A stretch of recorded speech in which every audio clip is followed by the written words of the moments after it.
Hello everyone. आज हम लोग सी यू क्यू पी 2024 के क्वांट सेक्शन को डिस्कस करने जा रहे हैं। यहाँ पे क्वांट सेक्शन से 22 क्वेश्चंस पूछे गए हैं। हम लोग एक एक करके डिस्कस करेंगे, जिससे आपको एक आइडिया लग जाएगा कि पेपर का लेवल कैसा था। तो चलिए स्टार्ट करते हैं आज की क्लास। पहला क्वेश्चन देखिएगा। कह रहा है कि अथी एक चोर है, वो कह रहा है कि पुलिस से 100 मीटर जो है आगे खड़ा हुआ है। मान लेते हैं यहाँ पे आपकी पुलिस है, और इससे जो है 100 मीटर की डिस्टेंस पे 100 मीटर की डिस्टेंस पे आपका जो है एक थीप जो है खड़ा हुआ है। स्पीड का रेशियो दे रखा है, पुलिस और चोर का जो इस स्पीड का रेशियो है वो 5:4 है। तो सिंपल सी बात है, ये बताइए कि पुलिस जो है थीप को कितने सेकंड में पकड़ लेगा। ये पहले सबसे पहले ये निकाल लीजिए, क्या टाइम लेगा इसको कैच करने में। तो आप जानते हैं, अगर मान लेते हैं रेशियो दे रखा है, इसमें कोई परेशान होने वाली बात नहीं है। मान लेते हैं कि हमने जो पुलिस की स्पीड है वो 5 मीटर पर सेकेंड है, और चोर की स्पीड मान लेते हैं कि 4 मीटर पर सेकेंड है। तो अगर इसकी 5 इसकी 4, अगर मैं यहाँ पे रिलेटिव स्पीड निकालता हूँ, तो आप जानते हैं 5 - 4 यानी 1 मीटर पर सेकेंड आएगी। 1 मीटर पर सेकेंड रिलेटिव स्पीड है, डिस्टेंस 100 मीटर है। अगर टाइम निकालेंगे तो टाइम क्या होता है, distance upon speed, distance upon relative speed. तो डिस्टेंस आपकी 100 मीटर है, स्पीड है 1, डिवाइड करेंगे तो 100 सेकेंड्स के अंदर आप देखेंगे कि पुलिस जो है चोर को क्या कर लेगी, पकड़ लेगी। अब ये पूछा है कि जरा बताइए कि दिन how could be the thief go before, मतलब पकड़े जाने से पहले चोर ने कितनी जो है डिस्टेंस को कवर किया, कितनी दूर गया हो। तो आप देख लेंगे, अगर 100 सेकंड में पकड़ रहा है और चोर की स्पीड आपकी देख रहे हैं थी कि 4 मीटर पर सेकेंड है, तो 100 सेकंड में कितना दूरी जाएगा ये। 100 सेकेंड्स के अंदर अगर वो 4 की स्पीड से चलेगा, तो 100 × 4 करेंगे, तो 400 मीटर जो है आपका चोर जो है कितनी दूर जो है दूरी कवर करेगा। तो ऑप्शन 2 इज राइट आंसर हो जाएगा, 400 मीटर। तो बेहद आसान क्वेश्चन था ये, और इस तरह के क्वेश्चन आप लोगों ने बहुत सारे लगाए हैं। आपको मॉक में भी सारे बहुत से इस टाइप के क्वेश्चन दिए गए थे। तो रिलेटिव स्पीड का क्वेश्चन था, आसान क्वेश्चन था। आगे बढ़ते हैं हम लोग। सेकंड क्वेश्चन देखिएगा। देखिए क्वेश्चन, सेकंड क्वेश्चन भी देखिए, नो लॉस नो गेन का आया हुआ है। नो लॉस नो गेन पे बहुत सारे क्वेश्चंस कराए गए हैं, अगर आप लोगों ने सारी क्लासेस देखी हैं तो। सिंपल क्वेश्चन था, आपसे कह रहा है कि कह रहा है कि मिल्क मैन बाय 2 काऊ खरीदता है 750 रुपीज में। कितने में, 750 में। कह रहा है एक को 22% के प्रॉफिट पे सेल कर देता है, दूसरे को 8% के लॉस पे सेल करता है। अगर मान लें एक को 22% के प्रॉफिट पे सेल कर रहा है, दूसरे को 8% लॉस पे सेल कर रहा है, लेकिन दोनों का कॉस्ट पता नहीं है। लेकिन ये कह रहा है कि no loss no gain. No loss no gain का मतलब ये होता है, जितने रुपए का आपको प्रॉफिट हो रहा है उतने ही रुपए का आपको लॉस हो रहा है। यानी कि अगर मान लेते हैं फर्स्ट काउ ए को, मान लेते हैं फर्स्ट काउ अगर आपकी ए, उसका कॉस्ट प्राइस ए है, तो 20% का प्रॉफिट हुआ है ए पे, पहले वाले काउ पे। वो वो इक्वल हो, जितना भी पैसा आएगा वो इक्वल होगा दूसरे वाले जो काउ है आपकी, उस पर 8% का लॉस हुआ है। तो जो भी उसका कॉस्ट प्राइस मान लें जो भी रहा होगा, उसका 8% निकाल लीजिए, तो हमारे सेकंड वाले काउ का जो है लॉस कितने रुपए का लॉस होगा वो निकल आएगा। यहाँ 22% जब ये का निकालेंगे, पहले वाले काउ के कॉस्ट प्राइस का जब 22% निकालेंगे, तो उस कितने रुपए का फायदा होगा ये निकल के चला आएगा। दूसरे वाले काउ का मान लेते हैं कॉस्ट अगर बी है, तो वहां उसका जब 8% निकालेंगे, तो जो भी पैसा आएगा वो लॉस में आएगा। लेकिन दोनों पैसे आपस में बराबर होंगे, तो इस कंडीशन में जितना पैसा आपके पास आया उतना निकल गया, यानी नो लॉस नो गेन की कंडीशन है ये। तो अगर यहाँ पे कॉस्ट प्राइस का अगर मैं रेशियो निकालता हूँ ये अपॉन बी, तो आप देखते हैं कि 8/22% आएगा, परसेंट से परसेंट कैंसिल होगा, 8/22 आएगा। 8 को 2 से, अगर 8/22 का मतलब 2 से अगर कैंसिल करते हैं तो 4/11 आ जाएगा।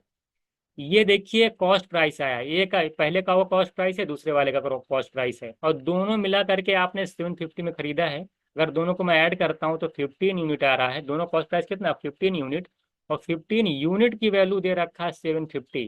तो यहाँ से अगर मैं 1 यूनिट किलो निकालूंगा तो 50 रुपये आएगा। और दूसरे वाले, चूंकि हमें पूछा कि दूसरे वाले जो काव है, उसको जरा बताइए उसका सेलिंग प्राइस क्या होगा। उसका सेलिंग प्राइस पूछा तो पहले उसका कॉस्ट निकाल लीजिए। तो उसका कॉस्ट प्राइस है 11 यूनिट। यहाँ से अगर 11 यूनिट की वैल्यू निकालते हैं आप, तो यहाँ से आ जाएगा 550। 550 रुपये दूसरे वाले काव का कॉस्ट प्राइस है। आप 8% लॉस में अगर आपने सेल किया है तो जरा बताइए कि उसका सेलिंग प्राइस क्या हो जाएगा। 8% लॉस का मतलब होता है कि 92% में सेल किया है, तो 550 का 92% निकाल लीजिए। बहुत ही आसान क्वेश्चन है, तुरंत आपका आंसर है 23 का मल्टीपल आएगा पहली बात, साथ ही साथ 11 का मल्टीपल आएगा। और 23 11 का मल्टीपल अगर आप देखते हैं तो आप देख रहे हैं कि B option is right answer. अगर आप ऐसे नहीं कर रहे हैं तो आप सॉल्व भी कर सकते हैं। 2 से कैंसिल करेंगे 46 जाएगा, इधर करेंगे 5 आएगा, 5 से 55 11 जाएगा, 11 इंटू 46 करेंगे तो आपका आ जाएगा 506। तो second option is right answer. आपसे पहले काउ का भी पूछ सकता था कि सेलिंग प्राइस क्या है, तो यहाँ पे हम आराम, तब हम क्या करते, इसका कॉस्ट प्राइस निकाल करके 122% की वैल्यू निकालते तो उसका कॉस्ट निकल जाता। तो इस तरीके से जो है हम लोग आसानी से यहाँ पे निकाल सकते थे। ठीक है,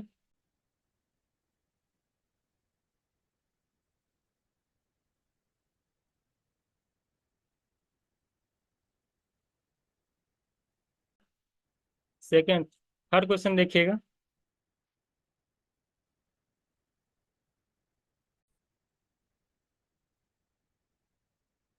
नेक्स्ट क्वेश्चन देखिएगा, इसको देखिएगा। कह रहा है कि tank is filled with two types x and y, in how much time will the tank be full if both the taps are open together, which of the following statement is correct. देखिए इस तरह question, देखिए आप लोगों ने बहुत सारे question जो है कर चुके हैं पाइप एंड सिस्टम से और टाइम एंड वर्क से। अगर क्वेश्चंस का आपको आइडिया है तो आप आसानी से इस तरह के क्वेश्चंस को आप आसानी से आंसर दे सकते हैं। आपसे कह रहा है कि एक्स और वाई दो टाइप हैं, उनको ओपन कर दिया जाता है। कह रहा बताइए कि वो टाइप दोनों मिलकर के किसी भी टाइम को कितने घंटे में फिल कर देंगे। अब आपके पास तीन तरीके का जो है डेटा दिया हुआ है। तो कह रहा है ये जो जो ऊपर आपको क्वेश्चन दे रखा है, स्टेटमेंट दे रखा है, उस स्टेटमेंट को सॉल्व करने के लिए आपको कितने डेटा की जरूरत पड़ेगी, ये आपसे पूछा है। एक्स और वाई किसी भी टैंक को कितने मिनट में फुल करेंगे, जब तक आपको पहली बात तो टैंक का वॉल्यूम पता होना चाहिए, ये भी मालूम होना चाहिए, उनकी इफिशियंसी मालूम होनी चाहिए दोनों लोगों की, तब जा करके आप ये निकाल पाएंगे कि वो कोई भी टैंक को कितने मिनट में फुल करेंगे। पूरा टैंक का वॉल्यूम पता हो, उनकी इफिशियंसी मालूम हो, तभी तो फाइंड आउट कर पाएंगे कि दो नल किसी टैंक को कितने घंटे में फिल करेंगे, कितने मिनट में फिल करेंगे। तो पहला स्टेटमेंट जो ये दे रहे हैं, कह रहे हैं कि x is 50% more efficient than y. कह रहा है एक्स जो है कह रहा है कि 50% मोर एफिशिएंट है वाई से। तो क्या है सिर्फ चलिए ठीक है, अगर एक्स और वाई मैं देखता हूँ, कह रहा है कि एक्स 50% मोर एफिशिएंट का मतलब ये होता है कि एक्स 50% मतलब होता है 1/2। तो अगर एक्स 1/2 ज्यादा है वाई से, अगर वाई 2 है, यानी एक्स की जो इफिशियंसी है उससे एक ज्यादा यानी 3 है। तो अगर मुझे एक्स और वाई की इफिशियंसी पता है तब भी मैं यहाँ भी निकाल नहीं पाऊंगा कि डायरेक्ट एक्स वाई कितने कितने मिनट फिल करेंगे। लेकिन बी में फिर देखिए दिया हुआ है कि एक्स एलोन कह रहा है कि 16 घंटे में फिल करता है, वाई जो है कह रहा है अकेले 24। तो अगर इन दोनों में से कोई स्टेटमेंट और मिलेगा तभी निकाल पाएंगे। क्यों निकाल पाएंगे, जब हमें मान ले बी वाला है पता है हो कि एक्स जो है 16 घंटे में फिल कर लेगा। तो अगर 16 घंटे में एक्स फिल करेगा, एक्स की इफिशियंसी पता है, तो मैं आसानी से ये निकाल लूंगा कि 16 से मल्टीप्लाई करके ये निकाल लूंगा कि पूरा टैंक का वॉल्यूम क्या है। अब अगर मैं पहली स्टेट, अगर मैं ए और बी की बात करता हूँ, आप खुद सोचिए, अगर एक्स की इफिशियंसी 3 है और 16 आवर में वो फिल करता है तो टोटल वॉल्यूम कितना हो जाएगा, 16 × 3 48। अब ये 48 पूरा टोटल वॉल्यूम पता चल गया। एक्स वाई की इफिशियंसी पता है, जरा बताइए आसानी निकल नहीं जाएगा, दोनों मिलकर के कितने मिनट में फिल करेंगे या कितने घंटे में फिल करेंगे। आसानी से 48 को 3 2 5 से डिवाइड कर देंगे, आंसर आ जाएगा। यानी ए के साथ बी भी पता होना चाहिए। इसी तरीके अगर वाई पता है तब भी मैं निकालूंगा, 42 × 2 कर देंगे 48, फिर वही वाली बात 3 + 2 से डिवाइड कर दीजिए, तब भी आंसर आ जाएगा। तो आंसर क्या हो जाएगा 4। मतलब कोई भी, चाहे ए के साथ सी पता चल जाए, चाहे ए के साथ बी पता चल जाए, चाहे बी और सी, देखो बी और सी पता चले तब भी निकल जाए, क्योंकि एक्स किसी मान 16 घंटे में फिल करता है, वाई 24 घंटे में फिल करता है, वहां से हम टोटल वॉल्यूम निकाल लेंगे, उनकी एफिशिएंसी भी निकाल लेंगे, आसानी से ये निकाल लेंगे कि एक्स और वाई जो है दोनों मिलकर के टैंक को कितने घंटे में फिल करेंगे। तो जब आप क्वेश्चंस लगाए हैं, सारी चीजें पता है, तो आपको ऑटोमेटिक पता हो जाना चाहिए कि क्या क्या डेटा जरूरत पड़ेगी इसको सॉल्व करने की। तो इसमें ऑप्शन हो जाएगा 4। बहुत ही आसान क्वेश्चन, इसमें कुछ भी नहीं करना है। अगर आप क्वेश्चन सॉल्व किए हैं तो आप आसानी से लगा ले जाएंगे कि हाँ यार ये पड़ेगा, तभी आंसर हम जो है इसको फाइंड आउट कर पाएंगे। अगला क्वेश्चन देखिएगा। नेक्स्ट क्वेश्चन क्या कह रहा है कि a certain sum of money become 3 times of itself in 20 years at simple interest. कह रहा है कि कितने साल में जो है डबल हो जाएगी, जरा बताइए। ये सारे क्वेश्चन आपको कराए गए हैं और बहुत ही आसान क्वेश्चन ये भी है। आपके पास मान लेते हैं कि 100 रुपए है, कितने रुपए, 100 रुपीज हैं, वो ट्रिपल हो गया। ट्रिपल का मतलब हुआ 300 रुपए होगा। कितने साल में, 20 साल के अंदर। अगर 100 रुपीज से अगर 300 हो रहा है तो यानी कि 200%, मैंने बताया जब कोई पैसा 3 गुना हो जाता है इसका मतलब 200% इस पे इंटरेस्ट मिल रहा है। तो 200% अगर आपको इंटरेस्ट मिल रहा है 20 ईयर्स में, तो जरा बताइए एक साल में कितने परसेंट का इंटरेस्ट मिलेगा। तो 200 को अगर आप डिवाइड कर देंगे 20 से तो 10% आएगा। वो आप जानते हैं कि 100 रुपए पर एक साल में मिलने वाला जो इंटरेस्ट होता है वही रेट होता है। यानी ये जो 10% है आपकी, ये रेट हो गई। जब 10% रेट हो गई, कह रहा है कि अगर आपके पास 100 रुपए हैं तो 200 होने में, 2 गुना होने में कह रहा है कि कितना टाइम लगेगा। 200 का मतलब होता है कि 100% इंटरेस्ट होने में कितना टाइम लगेगा। जब अब अगर आप कुछ नहीं करना, जब यहीं पे आप देख रहे थे कि 200% होने में 20 साल लगता है तो 100% होने में जाहिर सी बात है 10 साल लगेगा। ये भी पेन फ्री क्वेश्चन है, इसमें कोई दिमाग नहीं लगाना है। 100% था, रेट से डिवाइड कर दीजिए, 100/10 कर दीजिएगा, तो आसानी से आपका 10 साल लगेगा। आप ऐसे भी लगा सकते थे डायरेक्ट देख करके कि भाई 200% होने में 20 साल तो 100% होने में 10 साल। पेन फ्री क्वेश्चन है, लगाने की लिखने की जरूरत ही नहीं। चलिए, उसके बाद हम लोग नेक्स्ट क्वेश्चन देखते हैं। इसको देखिएगा। तो आप देख रहे हैं कि क्वेश्चन किस लेवल का पूछा हुआ है। सब बहुत ही आसान क्वेश्चन है। कोई भी क्वेश्चन नहीं जिसमें कोई टाइम दिया जाए, देख देख करके आंसर आ जाता है। अभी हम लोग देखेंगे, एक एक करके देख क्वेश्चन सॉल्व करेंगे, आपको खुद भी एक आइडिया लगेगा। कह रहा है कि A takes twice as much time B. कह रहा है ए जो है बी का 2 गुना टाइम लेता है, और कह रहा है सी का 3 times टाइम लेता है। जरा बताइए, मतलब ए को किसी काम करने में बी का 2 गुना टाइम लगता है, सी का 3 गुना टाइम लगता है। तो अगर मैं ए बी सी का टाइम का रेशियो निकालता हूँ तीनों लोगों का, तो क्या आ जाएगा। आप इस तरह क्वेश्चन रेशियो में पढ़े हुए हैं, अगर A equals to 2 B equals to 3 C, तो ए बी सी में रेशियो कैसे निकालता है। ए को बंद करिए, 3 2 जा 6, ये आ जाएगा। बी को कवर करिए, 3 1 जा 3 आ जाएगा। अगर आपको सी निकालना है तो सी को कवर कर लीजिए, 2 1 जा 2 आ जाएगा। अब ये टाइम का रेशियो आया। अगर मैं इफिशियंसी का रेशियो पूछूं क्या होगा, तो जस्ट क्या करते हैं, 6 3 2 का एलसीएम ले लीजिए, कितना आएगा, 6 आएगा। अब 6 को 6 से डिवाइड कर दीजिए तो 1 आ जाएगा। 6 को 3 से डिवाइड करेंगे तो 2 आएगा। 6 को 2 से डिवाइड करेंगे तो 3 आएगा। तो आप देख रहे हैं इनकी इफिशियंसी का रेशियो निकल के चला आया। जब टाइम का रेशियो पता है, इफिशियंसी आप लोग निकाले हैं कई बार, इफिशियंसी का रेशियो पता हो गया और तीनों लोग मिल करके कह रहे हैं काम को 2 दिन में कंप्लीट करते हैं, तो तीनों लोग मिल करके एक दिन में कितना काम करने पर, ये देख लीजिए, 3 2 5 1 6 यूनिट। 6 यूनिट अगर एक दिन में होता है काम कंप्लीट, अगर 2 दिन में होता तो कुल काम है कितना, 6 × 2 12 यूनिट। अब टोटल काम पता हो गया हमको, टोटल वर्क कितना हमारा 12 यूनिट। किससे करवाना है, बी से करवाना है। बी की इफिशियंसी कितनी है, बी की देख लीजिएगा कितनी है, बी की सॉरी बी की इफिशियंसी है 2।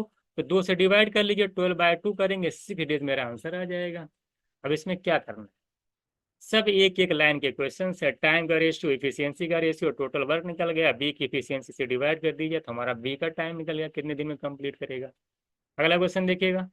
ये देखिए, कह रहा है एक शॉपकीपर है, वो अपने मार्क करा कि जो है लेवल प्राइस से 20% अबव रखता है कॉस्ट प्राइस से। लेवल प्राइस को जो है कॉस्ट प्राइस से 20% ज्यादा रखता है। कह रहा है कि उसके बाद 15% का डिस्काउंट दे करके 408 रुपये में सेल कर दे रहा है। जरा बताइए इसका कॉस्ट प्राइस क्या है। 2 सेकंड का क्वेश्चन नहीं है ये। अगर आपका सीपी 100 रुपीज है, मार्क प्राइस क्या है, आपने 20% बढ़ा के रखा है 120 रुपये। इस पे 15% का डिस्काउंट दे रहे हैं आप।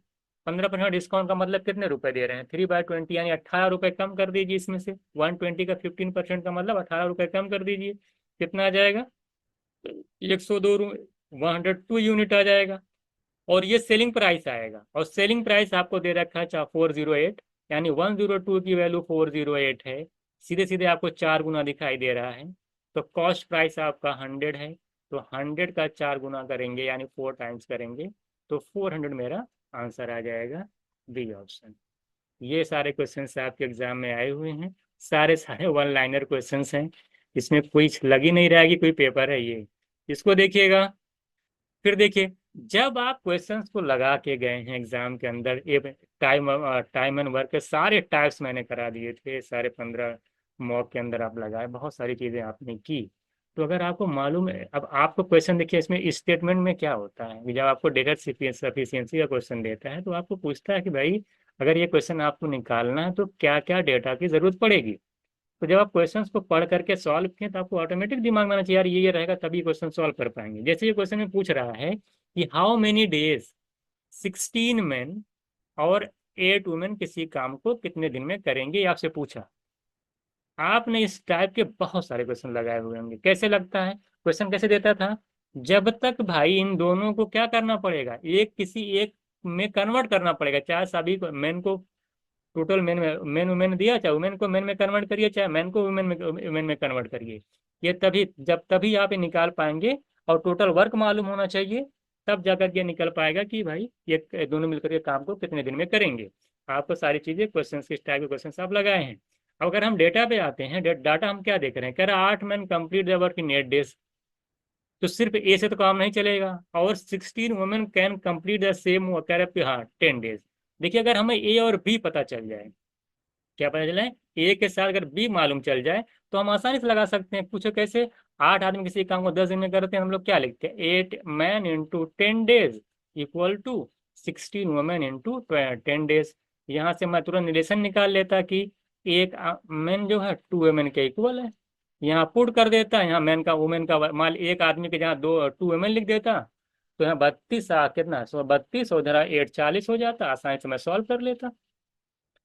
एक मैन 2 वुमेन के इक्वल है, तो एक मैन के यहाँ 2 मैन रखेंगे, 32 8 40 वुमेन आ जाती। यहाँ वुमेन का वर्क कितना 160, 160 को 40 से डिवाइड कर दीजिए, आंसर निकल जाता। तो ए के साथ बी मालूम होना चाहिए सबसे पहली बात, या हमें ए के साथ अगर सी पता है तब भी निकल जाएगा मैन वुमेन में रिलेशन। ए के साथ सी मालूम है तब भी मैन वुमेन में रिलेशन निकल जाएगा, फिर मैं आसानी से आंसर निकाल सकता हूँ। तो जब आप क्वेश्चंस पढ़े हैं तो आपको मालूम होना चाहिए ए के साथ बी मालूम हो, ए के साथ सी मालूम हो। और ये ऑप्शन 4 सही है यार। देखिए बी और सी से नहीं काम चलेगा। देखिए बी सी से इसलिए काम नहीं चलेगा, तो बी दोनों वुमेन वुमेन है, फिर रिलेशन कहाँ बन पाएगा। तो बी सी तो आपका रहेगा ही नहीं। ए के साथ सी हो सकता है, ए के साथ बी हो सकता है। जो चौथा ऑप्शन था कह रहा कि only A and either B और सी, ये तो रहेगा उसके साथ बी लगे चाहे सी लगे, तब भी हम आसानी से क्वेश्चंस को शॉर्ट आउट कर पाएंगे। तो जब आप पूरे क्वेश्चंस को लगाए हैं, सारा आइडिया आपके अंदर आया, अरे ये करने पे ये चीजें आती हैं, तो आपको तुरंत मालूम हो जाना चाहिए कौन सा ऑप्शन इसमें सही होगा। तो चौथा ऑप्शन आपका राइट आंसर है। बहुत ईजी क्वेश्चन था ये। क्वेश्चन सॉल्व भी नहीं करना, बस बस बताना है कि डेटा, ये हमारे पास डेटा होना चाहिए, तो कौन कौन सा क्या ऑप्शन होना चाहिए इसको सॉल्व करने के लिए। अगला नेक्स्ट क्वेश्चन देखिएगा।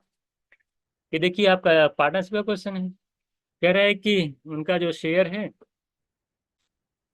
इन्वेस्टमेंट का रेशियो दे रखा 1314 इतना दे रखा है, तो निकाल लीजिए 1/3 1/4। देखिए इन्वेस्टमेंट का जो रेशियो दे रखा है तीनों लोगों का, A B X by Y Z का, अगर देखा जाए तो 1/3 वन दिया है कि 1/3, 1/4 और 1/5।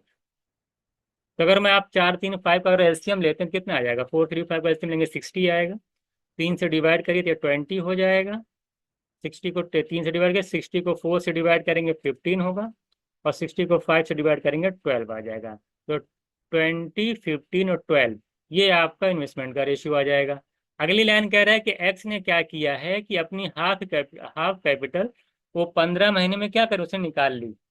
उसके बाद अनदर 5, उसके बाद अनदर 15 मंथ जो है आप प्रॉफिट ऑफ टोटल जो हुआ है 4340 का हुआ है, उसके बीच बटा है। कह रहा है वाई का शेयर बताइए प्रॉफिट में कितना है, share of Y in the profit. Y का शेयर कितना है अगर आपसे ये पूछा है, ये एक्स है, ये वाई है, ये जेड है, वाई का शेयर आपसे पूछा है। देखिए एक बात इसमें कई दूसरी लाइन, एक्स ने क्या किया है, अगर मैं अब निकालता हूँ प्रॉफिट का रेशियो, अगर मैं निकालता हूँ इनके, देखिए एक्स ने अपनी आधी कैपिटल 15 महीने तक बाद निकाल ली है, यानी कि 15 मंथ तक। देखिए इनकी कैपिटल दे रखी इतनी इतनी है, ये कैपिटल का रेशियो दे रखा है। तो आधी कैपिटल 15 महीने तक तो 20 यूनिट की कैपिटल रहेगी, वो पूरा प्रॉफिट इस पे कमाएगा। 15 महीने तक तो 20 यूनिट कैपिटल रहेगी, लेकिन 15 मंथ के बाद 20 में से एक आधा निकल गया, यानी 10 यूनिट बची। तो नेक्स्ट 15 मंथ जो है वो सिर्फ 10 से उनको प्रॉफिट मिलेगा। उसके तरीके से अगर मैं वाई की बात करूं तो वाई तो 15 है, और 30 मंथ के लिए इस पे मिलेगा क्योंकि 30 महीने के बाद चल जाएगी टाइम की। और जेड के लिए 12 × 30। अगर मैं यहाँ देखूँ 15 दोनों में कॉमन है, तो 15 यहाँ चला जाएगा, 15 15 टूजा यहाँ जाएगा, 15 15 तो कॉमन हो गया। तो 20 10 30, 30 ये आ जाएगा, 30 ये आ जाएगा, ये आ जाएगा 24। यहाँ से अगर आप कैंसिल करते हैं तो 5 5 4 आ जाएगा। तो ये आपका आ गया प्रॉफिट का रेशियो। प्रॉफिट है कितना, 5 5 10 14 यूनिट। तो 14 यूनिट की वैल्यू दे रखा है आपको 4340। अब आप डीएस भी लगा सकते हैं, यूनिटरी मेथड लगाइए, एक यूनिट को निकाल लीजिए यहाँ से। 14 3 42 1 310 आ जाएगा। वाई का निकालना, वाई की वैल्यू है 5 यूनिट, एक की 310, तो 5 की निकल जाएगी 1550। मेरा आंसर हो जाएगा फोर्थ ऑप्शन। तो बहुत आसान क्वेश्चन सारे पूछे हैं, इसमें कुछ कुछ भी नहीं था, आसान क्वेश्चन था, बिल्कुल आसानी से आप इसको सॉर्ट आउट कर सकते हैं। हम लोग तो इससे बहुत अच्छे अच्छे क्वेश्चन करे हुए हैं, तो बहुत ही कम लेवल इनका है ना। तो 1550 मेरा आंसर आ जाएगा। नेक्स्ट क्वेश्चन देखिएगा। कह रहे हैं इलेक्शन के अंदर 5 लाख वोटर जो है पार्टिसिपेट करते हैं। एक कैंडिडेट को कह रहा है कि 2,55,000 वोट मिलता है, जो कि 60% of the total valid vote है। जो टोटल वैलिड वोट का 60% है, यानी ये जो वोट मिला हुआ है ये टोटल वैलिड वोट का 60% है। यानी 60% टोटल वैल्यू वोट की वैल्यू दे रखी है आपको 2,55,000। तो अगर यहाँ से मैं टोटल वैलिड वोट निकालूं, अगर 0 0 कैंसिल करता हूँ, तो यहाँ से मैं देख रहा हूँ, डिवाइड करिए, दो 25,500 को 6 से डिवाइड कर लीजिए, देखिए कितना आ रहा है। 6 24 1 12 4250 आ रहा है, ठीक है। तो इस तरीके से आप 4,250 आ रहा है। एक 1% की वैल्यू है आएगी, तो 100% की अगर वैल्यू निकालेंगे, 2 जीरो बढ़ा लीजिए, यानी आपका 4,25,000 आपका टोटल वैलिड वोट है। अगर 4,25,000 5 लाख में से वैलिड है, इसका मतलब यह है कि 75,000 वोट जो आपका है वो क्या है, इनवैलिड है। अगर ये वैलिड है तो 75,000 जो आपका होगा वो इनवैलिड होगा। सिंपल सी बात है। आपसे पूछा ना what was the percentage of invalid vote, अरे भाई 5 लाख टोटल वोट था, अगर 75,000 इनवैलिड है तो पेन फ्री है, इसको लगाने की कोई जरूरत नहीं है। ऑप्शन पे जाइए, 15%, क्योंकि 5 लाख का 15% ही क्या होता है, 5 लाख का 15% ही आपका 75,000 आएगा। ऐसा लगाने की जरूरत नहीं है, वो डायरेक्ट आप सॉल्व कर लीजिए कि भाई 5 लाख का 15% 75,000 होता है। तो A option is right answer. Simple सा क्वेश्चन था, हमने वैलिड वोट निकाल लिया, 4,25,000 आया, 75,000 इनवैलिड है। वो कितना परसेंट है टोटल का आप देख लीजिए, 15% है। तो ये सब क्वेश्चन हैं, ये भी इजी है। आगे चलिएगा, नेक्स्ट देखिएगा। कह रहा है इफिशियंसी जो एक्स की है 20% लेस है वाई से। अगर ये एक्स है ये वाई है, 20% लेस का मतलब 1/5 लेस। अगर वाई की 5 है तो एक्स की 4 है। इफिशियंसी दे रखा है, ठीक है। कह रहा है एक्स जो है किसी काम को अकेले 7.5 घंटे में कंप्लीट करता है। 4 की इफिशियंसी है, 7.5 घंटे में अगर काम कंप्लीट हो रहा है तो कुल कितना वर्क हो गया, जल्दी बताइए। एफिशिएंसी इनटू टाइम, तो 7.5 को 4 से मल्टीप्लाई करेंगे तो आपका आ जाएगा 30 यूनिट काम हो जाएगा। टोटल वर्क आपका निकल के आ जाएगा 30 यूनिट। अब इस टोटल वर्क अगर मैं y से कंप्लीट कराऊं तो जरा बताइए कितना टाइम लगेगा। तो y की एफिशिएंसी से डिवाइड कर दीजिए, तो 6 घंटे में आपका काम कंप्लीट हो जाएगा। बेहद आसान, ये पेन फ्री है। इसको अगर आपको जो थोड़ी सी कैलकुलेशन अगर आपकी सही है, इसमें कुछ भी लिखने की जरूरत नहीं है, पेन फ्री क्वेश्चन है। 4 घंटे में 6 घंटे में काम कंप्लीट हो जाएगा। नेक्स्ट क्वेश्चन देखिएगा। करामैन वुमेन, हाँ देखिए, सेक्शनल टेस्ट जो हम लोग को बनाए थे, अगर सेक्शनल टेस्ट का पहला क्वेश्चन अगर आप लोगों ने लगाया होगा तो सेम उसी टाइप के क्वेश्चन, वो तो बहुत अच्छा क्वेश्चन था। सेक्शनल टेस्ट का पहला क्वेश्चन मैंने आपको करवाया था, अगर आपको इतने दिन में काम कंप्लीट करना तो कितने वुमेन बढ़ाने पड़ेंगे, कितने आदमी को एक्स्ट्रा करना पड़ेगा। ये मैंने आपसे क्वेश्चन करवाया था, वो बहुत अच्छा क्वेश्चन था, लेकिन ये तो बहुत ही ईजी है। कह रहा है क्या, a man, a woman and a boy can finish the work in 3 4 and 12 days। कह रहे एक ये मान ले कोई मैन है, बॉयज है थ्री, थ्री मैन जो है वो 3 दिन में काम को कंप्लीट करता है, और वुमेन जो है काम को 4 दिन में कंप्लीट करती है, और बॉयज जो करता है वो 12 दिन में करता है। अगर मैं तीनों का एलसीएम निकालूं तो मिला के कितना आएगा, 12 आएगा। अगर मैं इफिशियंसी निकालता हूँ मैन वुमेन और बॉयज की, तो कितनी आएगी जल्दी बताइए। 3 4 सा, मैन की 4 आ जाएगी, वुमेन की निकालेंगे 3 आ जाएगी, और 12 को 12 से डिवाइड करेंगे तो आ जाएगी बॉयज की आ जाएगी 1। ये इफिशियंसी का रेशियो आ गया। कह रहा है कि अगर आपको 1/4 डे में काम को कंप्लीट करवाना है, देखिए वर्क है आपका 12 यूनिट, अगर ये 12 यूनिट वर्क को 1/4 डेज में कंप्लीट करवाना होगा तो आपको डिवाइड कर दीजिए 1/4 से, 4 ऊपर जाएगा, तो 48 यूनिट पर डे काम करना पड़ेगा, तब जा करके ये 12 यूनिट काम आपका 1/48 यूनिट पर डे की इफिशियंसी से अगर आप काम करेंगे तभी आपका 12 यूनिट वर्क 1/4 डेज में कंप्लीट होगा। अगर मैं आप आता हूँ इनकी कितना आसान क्वेश्चन देखिएगा। अगर मैं इनकी इफिशियंसी पे आता हूँ, एक आदमी एक दिन में 4 यूनिट कर रहा है, आपको एक दिन में 48 मिनट काम करने वाली कैपेसिटी चाहिए, तो एक आदमी एक दिन में 4 करता है, एक वुमेन एक दिन में 3 करती है, दोनों मिलकर के करेंगे 7। कह रहा भाई एक मैन और एक वुमेन के साथ कितने बॉयज लगाने पड़ेंगे, ये आपसे पूछा है। अब बताइए 7 हो ही पा रहा है, और एक बॉयज एक दिन में एक करता है, 48 तक काम का आपको करना पड़ेगा एक दिन के अंदर, तो कितने बॉयज लगेंगे 41, क्योंकि 41 बॉयज लगेंगे, एक की एफिशिएंसी से 41 यूनिट काम करेंगे, और 7 यूनिट इधर मिल करके 48 हो जाएगा, तो आसानी से हमारा काम कंप्लीट हो जाएगा। तो 41 मेरा आंसर हो जाएगा। ये वाला क्वेश्चन मैं सेक्शनल टेस्ट में करवाया था, तो ये भी आसान क्वेश्चन था, इसमें बहुत ज़्यादा आपको सोचने की ज़रूरत नहीं है। 41 मेरा आंसर हो जाएगा।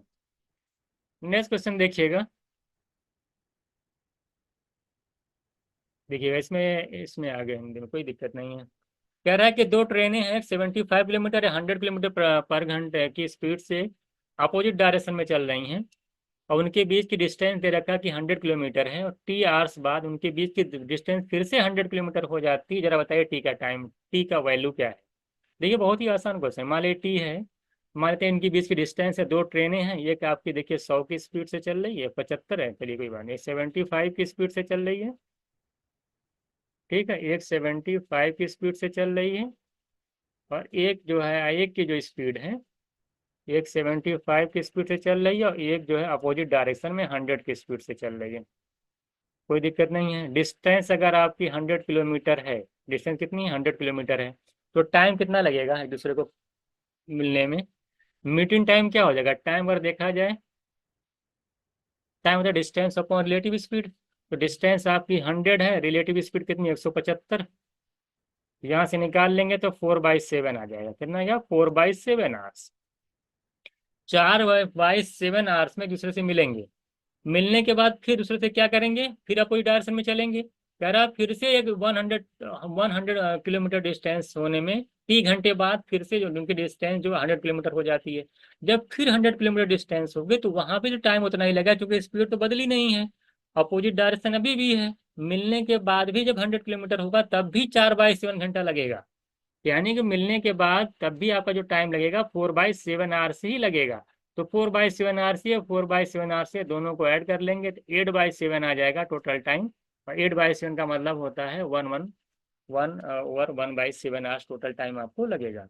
ये भी बहुत ही इजी क्वेश्चन था, इसमें भी कुछ करने की जरूरत नहीं थी, तो आपका 8/7 आपका आंसर हो जाएगा। 50 घंटे बाद जो है उनके बीच की डिस्टेंस फिर से 100 किलोमीटर हो जाएगी, तो पहले मिलेंगे तो 4/7 घंटा लगेगा, और उसके बाद जब आप अलग होंगे, जब 100 किलोमीटर डिस्टेंस होंगे तब भी 4/7 आवर्स लगेगा, 4/7 आवर्स, तो कुल जो टाइम लगा वो 30 घंटे लगा है, तो टोटल टाइम का मतलब 4/7 प्लस 4/7 करेंगे, मेरा आंसर आ जाएगा। नेक्स्ट क्वेश्चन देखिएगा, कह रहा है एक आउटलेट पाइप है कि किसी टैंक को कह रहा है 3 घंटे में खाली कर सकता है, तो 2/3 ऑफ द कह रहा है थर्ड ऑफ द सिस्टम को खाली करने में कितना टाइम लगेगा। देखो पूरे टैंक को खाली करने में 3 घंटा लगता है, इसका मतलब है कि 1 घंटे में कितना खाली करता है, 1/3 पार्ट खाली कर देगा, यानी 1/3 पार्ट को खाली करने में 1 घंटे लगते हैं, तो 2/3 पार्ट को खाली करने में कितना लगेगा, 2 घंटे। ये सब क्वेश्चंस आपके एग्जाम में आता है, तो ये पेन फ्री है, ये कुछ भी नहीं करना था। तो 2 घंटे मेरा आंसर हो जाएगा। इसमें कुछ समझाने की जरूरत, बहुत ही आसान क्वेश्चन, लगाने की जरूरत भी नहीं है। नेक्स्ट क्वेश्चन देखिएगा। कह रहा है 50 मीटर लॉन्ग ट्रेन है, किसी ब्रिज को क्रॉस करती है, स्पीड ट्रेन के दे रखी कितने किलोमीटर पर आवर, 36 सेकंड में क्रॉस करती है। तो आप जानते हैं डिस्टेंस कुल कितनी डिस्टेंस होता है, स्पीड इंटू टाइम। स्पीड कितनी है, 30 इंटू मीटर पर सेकंड में कन्वर्ट कर लीजिए, 5/18 से मल्टीप्लाई करिए। कितना टाइम लगा है, 36 सेकेंड्स में। यहाँ से अगर आप निकाल लेते हैं तो 10, यानी 300 मीटर की डिस्टेंस वो कवर करेगी। उस 300 मीटर में 50 मीटर ट्रेन की लेंथ है, तो ब्रिज की लेंथ कितनी हो जाएगी, ब्रिज की जो लेंथ हो जाएगी 250 मीटर। ये बिल्कुल इजी क्वेश्चंस है, और ये टाइप ऑफ क्वेश्चन क्लास में बहुत सारा कराया भी गया है। तो मुझे लगता है कि ऑप्शन फर्स्ट ऑप्शन ये राइट आंसर। तो 250 मीटर आपका आंसर आ जाएगा। नेक्स्ट क्वेश्चन देखिएगा। Correct, what will be the share of Ravi, Ravi का शेयर कितना इन द करा profit and Vikram, Ravi and Anuj, 3 लोग हैं, विक्रम, रवि और अनुज। देखिए विक्रम है, एक रवि है, एक अनुज है। कह रहा है कि if Ravi invest 25% less than Vikram, तो रवि जो इन्वेस्ट करता है 25% लेस देन विक्रम, यानी अगर रवि 100 इन्वेस्ट करता है तो रवि इन्वेस्ट, अच्छा, 25% लेस देन विक्रम, ये दिया हुआ है। तो देख लीजिए इसको भी। कह रहा है कि if Ravi invest was 25% less than Vikram, अगर विक्रम 100 है, अगर विक्रम 100 है तो आप बताइए, तो रवि क्या है 25%, सब 75 हो जाएगा, 25% लेस है। और Vikram and 50% more, Ravi invest 25% less than Vikram, and 50% more than Anuj, 50% Anuj से ज्यादा है। यानी अगर अनुज से रवि 50% ज्यादा है तो अनुज रवि से कितना कम है, 50% मतलब 1/2 ज्यादा है, तो 1/3 कम होगा। तो रवि से 1/3 का कम का मतलब 25 कम होगा, 25 का मतलब ये 50 होगा। ये सब मैं प्रिपरेशन बहुत अच्छे से कराया हूँ, इंक्रीमेंट डिक्रीमेंट, इसमें बहुत ज़्यादा डिटेल्स मैं यहाँ पे आपको नहीं बताऊंगा, क्लास में बहुत सारी डिटेल्स में मैं आपको समझाता रहता हूँ। तो ये 100, 75, 50 अगर आप यहाँ रेशियो निकालते हैं तो अगर आप देखते हैं तो निकल जाएगा, ये 4 आ जाएगा, ये 3 आ जाएगा, ये 2 आ जाएगा। आपसे पूछा क्या है, कह रहा है कि अनुज, और कह रहा है ना Vikram, and the profit of Vikram 4000 more than Anuj. देखिए विक्रम 4 है, अनुज 2 है, दोनों का डिफरेंस अगर निकालते हैं, दोनों में प्रॉफिट का डिफरेंस 4000 है। यहाँ पे यूनिट में डिफरेंस 2 यूनिट का है। 2 यूनिट की वैल्यू अगर आपकी 4K है, तो बताया ना अनुज का प्रॉफिट निकालना है, 2 की 4K, 1 की 2K, यानी 2000, तो 3 की निकाल लीजिएगा, अनुज का 3 यूनिट है, तो 6K मेरा आंसर आ जाएगा। यानी third option is right answer. बिल्कुल इजी क्वेश्चन, इसमें भी आपको बहुत ज़्यादा टाइम देने की ज़रूरत नहीं है। नेक्स्ट क्वेश्चन देखिएगा। कह रहा कॉस्ट प्राइस ऑफ 10 आर्टिकल, ये बार बार क्वेश्चन आपका एग्जाम में आता रहता है, ये पेन फ्री क्वेश्चन है, इसको भी आपको 5 सेकेंड से ऊपर नहीं लगना चाहिए। 10 आर्टिकल का जो CP है वो इक्वल है 7 आर्टिकल के SP से। अगर मैं CP/SP लिखना हो, लिखना कोई जरूरत नहीं है, तो 7 अपॉन आ जाएगा 10। 7 रुपए में कोई चीज आप खरीद रहे हैं, 10 में सेल कर रहे हैं, 3 का फायदा हो रहा है, 3 का प्रॉफिट है, कितने पे, 7 पे। 3/7 की वैल्यू होती है 42, 6/7, क्योंकि 1/7 होता है 42, 1/7 की वैल्यू होती है 42, 2/7, तो 3 का अगर मल्टीप्लाई करेंगे 3 से तो 42 हो जाएगा, ये 3 4 और 3 2 जा 6 और बाई 7, इतना परसेंट का प्रॉफिट आपका आंसर आ जाएगा, बी ऑप्शन। ये पेन फ्री है, बहुत सारे क्वेश्चन पे आप लोग कर चुके होंगे एग्जाम के अंदर। तो ये चलिए नेक्स्ट क्वेश्चन देखिएगा। देखिए X% of is the same as Y% of ही, Z% ऑफ भी निकालना। देखिए परसेंट चाहे Z% ऑफ भी निकालिए, चाहे B% ऑफ Z निकालिए, कोई फर्क नहीं पड़ता। परसेंटेज मैंने आपको पढ़ाया कि 2 नंबर अगर हैं, चाहे X% Y निकाले, चाहे Y% ऑफ X निकाले, दोनों बातें एक ही हैं। अगर ये चीज आप समझते हैं तो इस क्वेश्चन का आंसर आपको 2 सेकंड, 4 सेकंड में आ जाएगा। कह रहा है X% ऑफ ए, ठीक है, of A equals to Y percent of B. Y percent of B को मैं कहूँ या बी परसेंट ऑफ वाई, तो कोई फर्क तो पड़ेगा नहीं। वाई इंटू बी पाई बी परसेंट कर दूँ तो क्या फर्क पड़ेगा, कोई फर्क नहीं पड़ेगा। अगर यहाँ से बी परसेंट की वैल्यू निकालता हूँ मैं, तो क्या आता है x percent of A upon, यहाँ वाई डिवाइड कर देगा, इधर बी परसेंट आ जाएगा। हमको जेड परसेंट ऑफ बी निकालना या बी परसेंट ऑफ जेड, बात एक ही है। यानी बी परसेंट ऑफ जेड या जेड परसेंट ऑफ बी, ये बात एक ही है। जेड से दोनों तरफ मल्टीप्लाई कर दीजिए, तुम देखिए बी परसेंट ऑफ जेड की वैल्यू आ जाएगी, जेड एक्स से ऊपर जाएगा, वाई नीचे आएगा, तो वाई एक ही जगह नीचे है। ऑप्शन 3 आंसर आ जाएगा मेरा। 5 सेकंड से ऊपर इसको नहीं लगना चाहिए, अगर आपको ये पता है तो। B percent of Z, Z percent of B, बात एक ही। तो 2 लाइन लिखना था, इसका आंसर आ जाता। अगला क्वेश्चन देखिएगा, नेक्स्ट क्वेश्चन देखिएगा, ये देखिएगा आप लोग। कह रहा है कि एक्स टेक 2 घंटे, एक्स जो है 2 घंटे ज्यादा टाइम लेता है वाई को to walk a d kilometre distance. कह रहा अगर उसने एक्स जो अपनी स्पीड को 2 गुना कर देता है तो 1 घंटे कम लगता है उसको वाई से। तो जरा बताइए कि वाई को जो है वो डी डिस्टेंस को कवर करने में कितना टाइम लगेगा। अगर मैं सिर्फ एक्स पे फोकस करूं, ये बताइए एक्स की स्पीड पहले जो भी थी बाद में कितनी हो गई, डबल हो गई। अगर मैं एक्स पे फोकस करूं, तो आप देख रहे हैं एक्स की जो स्पीड है वो क्या हो गई है, 1 से 2 हो गई है। तो टाइम कितना लगेगा एक्स को, 2 से 1। टाइम में डिफरेंस कितने का, 1 यूनिट का। 1 यूनिट की बताइए, 2 घंटा ज्यादा 1 घंटा कम, डिफरेंस आ जाएगा 3। यानी 1 यूनिट की वैल्यू आ जाएगी 3। तो अगर 1 यूनिट को 3 आवर्स आएगी, तो 2 यूनिट की वैल्यू कितनी आ जाएगी, 6 घंटे। यानी एक्स जब चलता है नॉर्मली चलेगा डी डिस्टेंस को कवर करने में, उसको 6 घंटे लगेंगे। तो एक्स टेक कह रहा कि 2 घंटे ज्यादा वाई से लेता है। अगर एक्स को 6 घंटे लग रहे हैं और एक्स वाई से 2 घंटे ज्यादा ले रहा है, तो वाई कितना टाइम लेगा, इससे 2 घंटे कम। तो 6 में से 2 माइनस कर दीजिए, 4 घंटे आपका आंसर आ जाएगा। बाकी आप इक्वेशन बना के भी सॉल्व कर सकते हैं, जिनको ना ही वाला समझ में नहीं आ रहा है, तो इसी तरह का मैं क्वेश्चन लगाता हूँ। अगर आपको नहीं समझ में आ रहा तो आप इक्वेशन बना के भी सॉल्व कर सकते हैं। तो ये बिल्कुल इजी क्वेश्चन था, इसके अंदर कुछ करने की जरूरत नहीं थी। ये भी आपका 5 से 10 सेकंड के अंदर आंसर आ जाता है। अगला नेक्स्ट क्वेश्चन देखिएगा, कह रहा है सम ऑफ मनी बिकम। देखिए ये वाला क्वेश्चन जो है 3 गुना हो जाता है। ये वाला क्वेश्चन मैंने सी मैट के पेपर में कराया है। अगर आपने देखा हुआ सी मैट का PYQ देखिएगा, तो डायरेक्ट ये क्वेश्चन CSI CI में बिल्कुल यही क्वेश्चन कराया था। कह रहा है sum of money become 8 times in 3 years. अगर ये 8 गुना 3 साल में हो जाती है, इसका मतलब ये है कि 2 टाइम्स होने में इसको 1 साल में 2 गुना हो जाती है। यही तो है, 2 टाइम्स होने में 1 साल में 2 गुना हो जाती है, यही तो दिया है।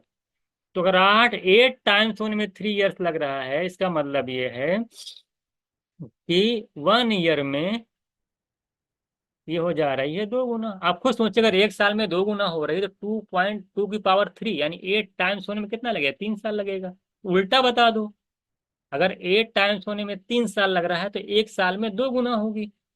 तो 1 साल में 2 टाइम्स कह रहा है कि 16 टाइम्स होने में, आप बोल हाउ मेनी ईयर से अमाउंट 16 टाइम्स, यानी 2 की पावर 4 टाइम्स होने में कितना टाइम लगेगा। तो कितना टाइम लगेगा, तो 4 पावर 4 है, तो इसे 4 से मल्टीप्लाई हो जाता है, आपने कॉन्सेप्ट पढ़ रखा है। तो 4 साल आपका आंसर आ जाएगा। ये सी मैट का क्वेश्चन है, बिल्कुल वही एग्जैक्ट है। तो ये आपका 4 ईयर आंसर आ जाएगा। ये क्लास में कराया भी गया, यूट्यूब पे भी इसको कराया गया है। नेक्स्ट क्वेश्चन देखिएगा, कह रहा है कि राहुल जो है 10% अपनी सैलरी का सेव करता है। देखिए ये वाला क्वेश्चन, इस टाइप क्वेश्चन आप प्रेशर बहुत सारे किए भी होंगे। इनकम, इसमें तीन तीन चीजें आती हैं। एक इनकम होता है, एक क्या होता है एक्सपेंडिचर एक्सपेंस, है ना, और तीसरा आपकी सेविंग। कह रहा है कि राहुल ने 10% अपनी सैलरी का जो क्या करता है वो सेव करता है। अगर मान लो उसकी सैलरी जो है 100 है, उसमें से अगर 10% वो सेव कर रहा है, 10 रुपये सेव कर रहा है, तो खर्च कितना कर रहा है, 90।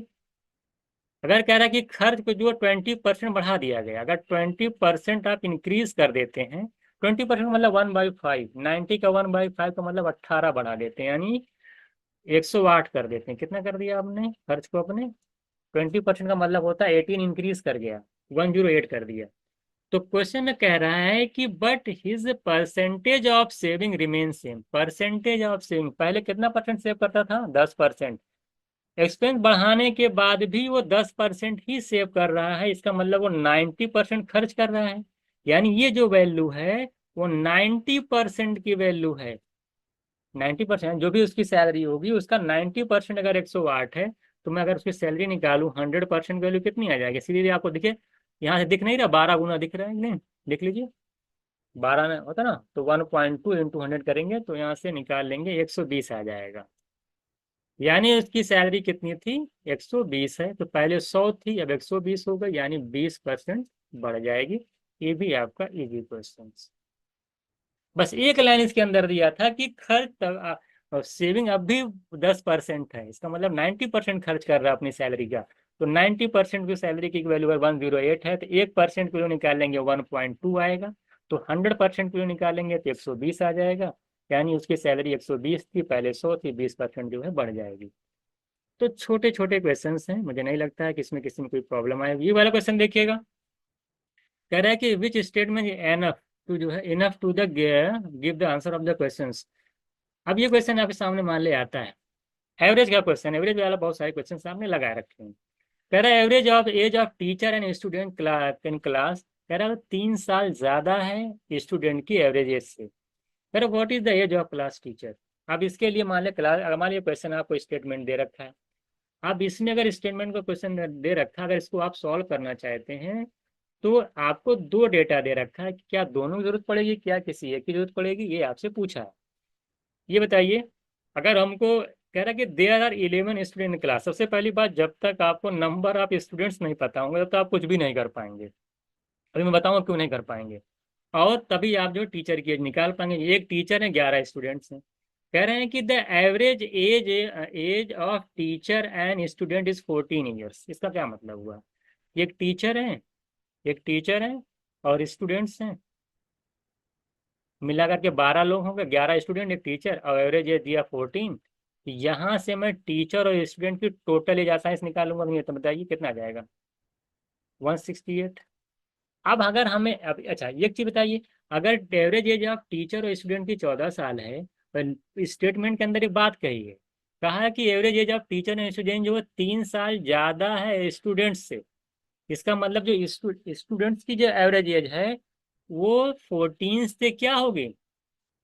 3 कम। 3 कम का मतलब क्या हो जाएगी? 11। 11 साल है। तो स्टूडेंट की एवरेज अगर 11 साल है, अब 11 लोग, अगर 11 स्टूडेंट हैं, अगर उनकी एवरेज एज 11 है, तो टोटल यहाँ से निकलना ही जाएगा, 121 आ जाएगा। अब आसानी से आप जो है 168 में से 121 माइनस कर देंगे तो टीचर की एज निकल आ जाएगी आसानी से। यही मैं कह रहा था, एवरेज आप लिखे ना, टीचर स्टूडेंट इस class 3 years more than average age of students, तो आसानी से निकल जाता है। वहां पे हमें जब हमें नंबर ऑफ स्टूडेंट भी पता होने चाहिए, और साथ ही साथ तब जो है, और जो दूसरा वाला स्टेटमेंट है ये भी पता होना चाहिए कि दूसरे वाले स्टेटमेंट से हमें टीचर और स्टूडेंट की टोटल एज मालूम चल जाएगी। अब यहाँ पे चूंकि दूसरे वाले स्टेटमेंट और क्वेश्चंस के जो हम लोग मिलाएंगे, दोनों को देखेंगे एक साथ, वहां से हमें ये इंफॉर्मेशन ये मालूम चल जाएगी कि स्टूडेंट की एवरेज एज क्या है, 11 साल, और नंबर ऑफ स्टूडेंट पता है, तो टोटल एज हम स्टूडेंट की निकाल लेंगे। टोटल एज हमें स्टूडेंट प्लस टीचर की पता है, स्टूडेंट के टोटल पता है, हम टीचर की निकाल नहीं लेंगे। 121 में से 168 में से 121 माइनस कर देंगे, टीचर की निकल जाएगी। इसका मतलब ये हुआ कि मुझे दोनों स्टेटमेंट की यहाँ जरूरत पड़ेगी साथ में, तो ऑप्शन 3 इज राइट आंसर। ठीक है, तो ये सब क्वेश्चन इजी इजी क्वेश्चन था, इसमें कुछ था नहीं। इसको देखिएगा, अब ये कह रहे हैं कि व्हाट विच स्टेटमेंट, है ना, फिर डेटा सफिशिएंसी का क्वेश्चन है। कर ए और बी किसी काम को, कर ए और बी किसी काम को 8 दिन में कंप्लीट करते हैं, और बी उसी काम को 20 डे में कंप्लीट करता है। आप बताइए इस पे आपको इस दोनों स्टेटमेंट से आपको क्या क्या मिल जाएगा? इन दोनों का आप एलसीएम निकाल लेंगे, 40 आएगा, अभी लगाना नहीं है, बस समझना है। 40 यूनिट आ जाएगा। यहाँ से अगर आप देखेंगे ए और बी की इफिशियंसी 5 यूनिट पर डे है, और बी की है 2, तो यहाँ से आप ए और बी की इफिशियंसी निकाल ले जाएंगे, कितनी कितनी होगी आसानी से आप देख लीजिए। बी की 2 है, दोनों की 5 है, तो ए की 3 आ जाएगी, दोनों की इफिशियंसी पता चल जाएगी। स्टेटमेंट कह रहा है कि कितना, कह रहा what part of the work was carried out by A ने कितना पार्ट काम किया, टोटल वर्क का कितना हिस्सा ए ने किया, ये आपसे पूछा है। अगर मैं पहले स्टेटमेंट की बात करता हूँ, तो कह रहा है A completed the job alone after A and B work together for 5 days। A और बी आप देख रहे हैं कि एक दिन में 5 यूनिट काम करते हैं, टोटल वर्क आपका 40 यूनिट है। अगर ए और बी 5 दिन काम करते हैं तो 25 यूनिट करेंगे। जब 25 मिनट ए और बी मिलकर कर देंगे 5 दिन के अंदर, काम कितना बचेगा आपके पास? टोटल 40 है तो 15 मिनट बचेगा। तो उस 15 मिनट को काम को ये अकेले कह रहा है, ये ने काम को कंप्लीट किया है। तो हाँ, साइंस निकल नहीं जाएगा कि ये ने कितना काम कंप्लीट किया। अगर भाई 15 मिनट काम किया है 40 में से, तो कितना पार्ट हो जाएगा देख लीजिए, 3/8। तो मुझे पहले वाले स्टेटमेंट से आसानी से मैं निकाल सकता हूं कि ए ने कितना पार्ट काम किया। बात समझ में आ गई?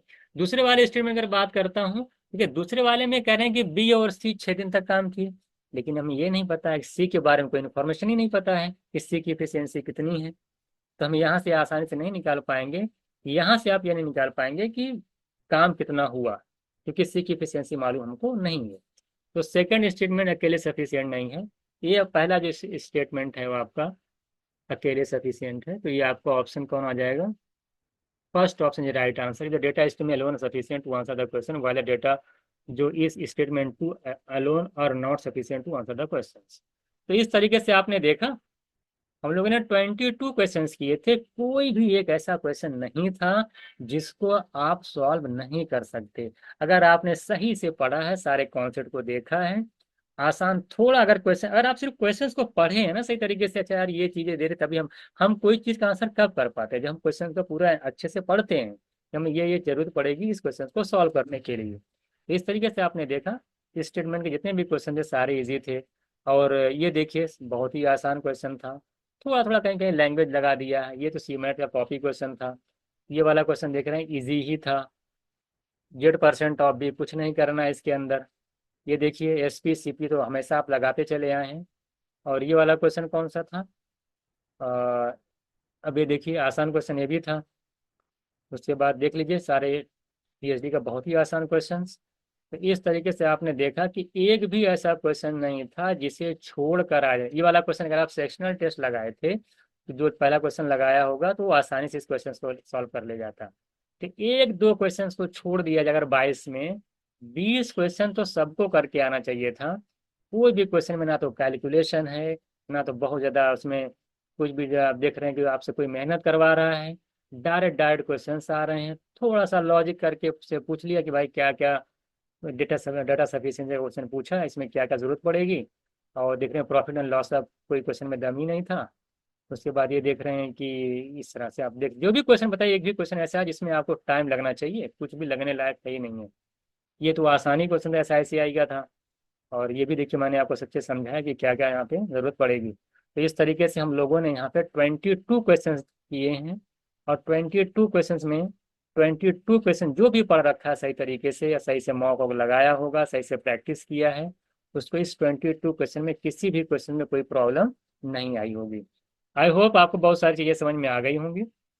और इसमें मैंने बहुत ज़्यादा डिटेल में एक्सप्लेन नहीं किया है, इससे आपको एक आइडिया लग गया होगा कि पेपर का लेवल कैसा है। चलिए ठीक है, फिर हम लोग मिलते हैं नेक्स्ट क्लास।